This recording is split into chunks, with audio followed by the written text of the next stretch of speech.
Assalamualaikum adik-adik. Jom cuba jawab soalan berikut. Dalam perjanjian Hudaibiyah, apa senjata akan dilaksanakan selama 10 tahun? Alif, gencatan. Ba, pengumpulan. Jim, jual beli.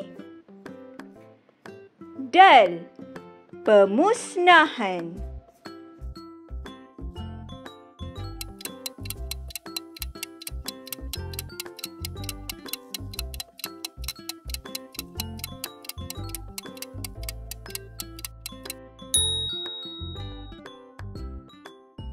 Letakkan jawapan adik-adik di ruangan komen.